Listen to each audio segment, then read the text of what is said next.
After the first part showing how to build how I built the downpipe for my turbo for AGE, and how I basically got everything on the hot side hooked up and got it running with the turbo. It actually didn't make boost because obviously the intercooler piping etc. wasn't hooked up. Today we are fixing that and building the intercooler piping, or rather the fresh air system. First of all, I had to remove the velocity stacks I had on my ITBs and put the stock plenum back on. Some people told me, well, that plenum isn't gonna hold any boost. Well, this is going to prove you wrong, because it will hold boost actually, and well, we'll see how much it actually will. So yeah, I first siliconed the flange to the ITBs so that there is no air leaking past, because there wasn't a gasket there, so I just wanted to make sure that there aren't any leaks. And the plenum itself, or the cover for the plenum, actually has a rubber gasket, so I didn't use any silicone there. That should be fine. I closed off any ports that were on the plenum so that it doesn't leak. I have a small air leak that is for my idle actually, so that the car will idle. So kind of a manual idle air screw, but that doesn't really make a huge difference.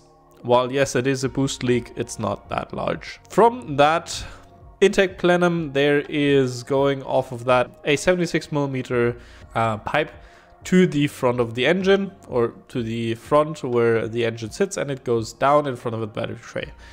I originally thought I needed to put the battery in the trunk, but it actually wasn't necessary, because I was able to route the intercooler piping down by the transmission with using another 3-inch elbow, and then using a reducer to 2.5-inch, because my intercooler was actually 2.5-inch.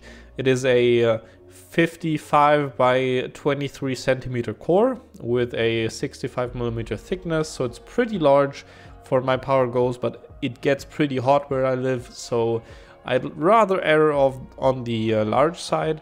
And it actually, a larger intercooler system actually creates I think a more desirable intake sound, or surge sound if you want to call it that. But we'll get to that in the next video.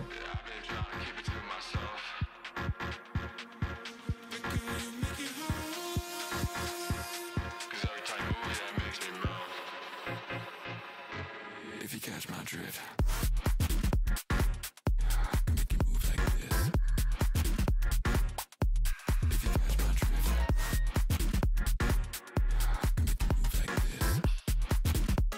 Then I built the rest of the intercooler system. It's nothing really spectacular, and don't look at my welds too closely. They really don't look that good, because I'm not that great of a welder, and also the gas coverage with the gas lens I am using isn't great, so almost all of the welds oxidize.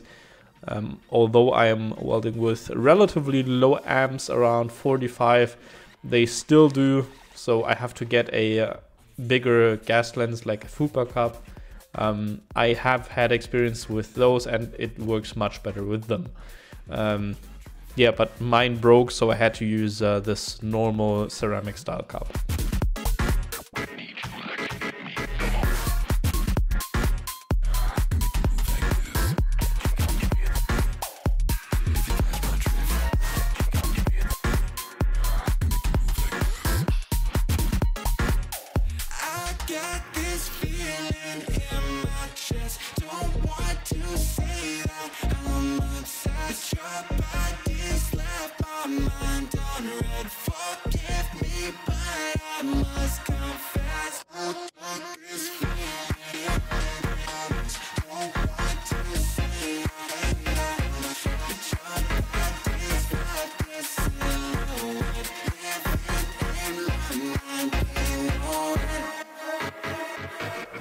Also, to keep the silicone couplers from slipping off, I did weld some humps onto the pipes. That actually holds up pretty well. You don't need to lay a whole bead around the pipe.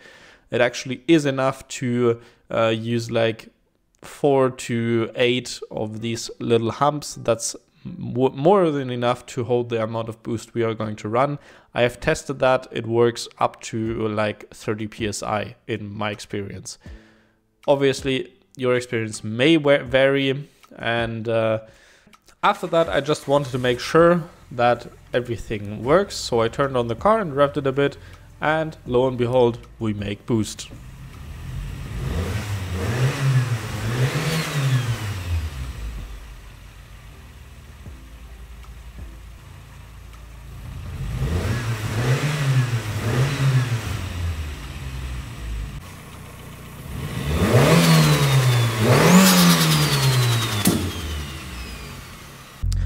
Then I took it out for a small test drive just around the block to see if it actually works, if it holds. I didn't really go into boost much because I didn't have the actuator hooked up to a vacuum line, so it would make all the boost basically.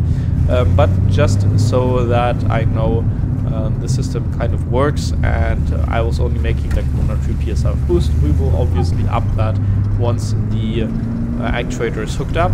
It should be a 0.5 bar actuator, so about 7 to 8 psi, but we will see how much it actually is and if these stock injectors are enough, which they probably won't be. So I probably will need to install my bigger injectors that I already have, as well as a bigger fuel pump.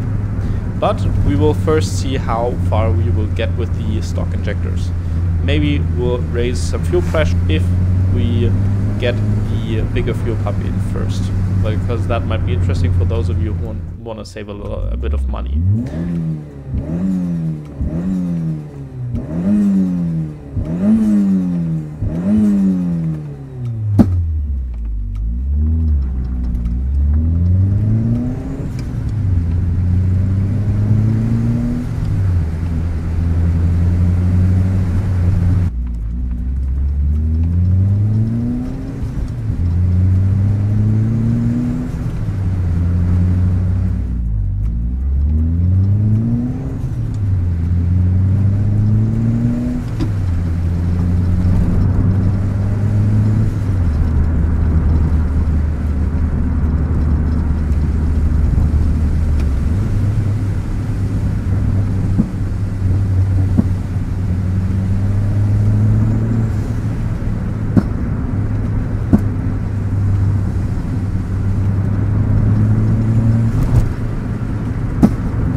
That's it for this video. As I said, see you next time when we take the car out, maybe for a first drive on low boost and just doing a bit of tuning. I'll also show you how to prepare your map on boost, but that's going to be at another part of the tuning series for Tuner Studio.